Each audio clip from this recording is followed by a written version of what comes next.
আমরা এবার 2% জিডিপি নিচ্ছি, যেটা বাংলাদেশে প্রথম।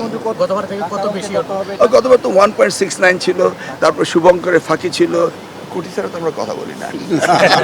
আমরা একটা থোক বরাদ্দ পেয়েছি এবং আমাদের কাছে যে অর্থ সংকুলন রয়েছে সেটা দিয়ে আমরা এই সমগ্র শিক্ষক যারা রয়েছে তাদেরকে একটা শুরু করব তাদের এই অবসর ভাতা এবং এই কল্যাণ ট্রাস্টের, সেটার ব্যাপারে ওনার সাথে আলোচনা করেছে এবং উনি নির্দেশনা দিয়েছেন যে অতি শীঘ্রই তাদের টাকার ব্যবস্থা করতে হবে, কারণ শিক্ষকরা অবহেলিত থাকবে, এটা হতে পারে না।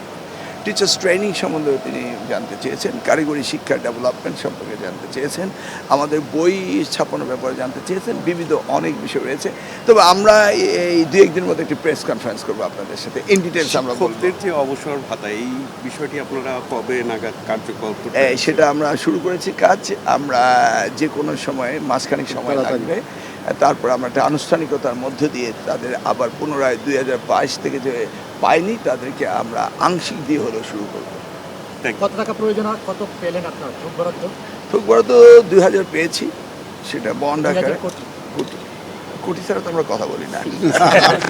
বাজেটও আমরা প্রায় জিডিপির, উনি তো বলেছেন পর্যায়ক্রমে উনি 5% বাড়াবেন, সেই জায়গায় আমরা এবছর আমরা 2% পর্যন্ত পেয়েছি। আমরা চেয়েছিলাম 3.5, তিনি বলেছেন আস্তে আস্তে আপনার প্রজেক্ট তৈরি করেন, এবং সেই জায়গায় তিনি সবচেয়ে বেশি অগ্রণী ভূমিকা দিচ্ছেন শিক্ষক টিচার ট্রেনিং এবং শিক্ষার মান উন্নয়ন কীভাবে হবে এবং কারিগরি শিক্ষাকে কীভাবে আমরা দক্ষ মানব শক্তি তৈরি করব, সেই ব্যাপারে উনি ইন্ডিভিজুয়াল প্রজেক্টগুলো জানতে চেয়েছেন, কী কী জায়গায় আমরা এই টাকাগুলো ইনভেস্ট করব, সেটা ইন ডিটেলস তিনি খোঁজ খবর নিয়েছেন। তবে এই বছর আমরা 2%-এ চলে এসেছি বাজেট। গতবার থেকে কত বেশি হবে? গতবার তো 1.69 ছিল, তারপর শুভঙ্করের ফাঁকি ছিল, রূপপুর পারমাণবিক কেন্দ্র, আইসিটি সব মিলিয়ে করেছিল।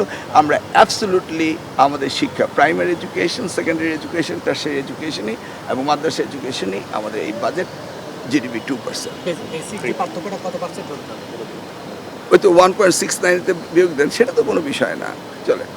আমরা এবার 2% জিডিপি নিচ্ছি, যেটা বাংলাদেশে প্রথম। 1,23,000 কোটি টাকা। Thank you.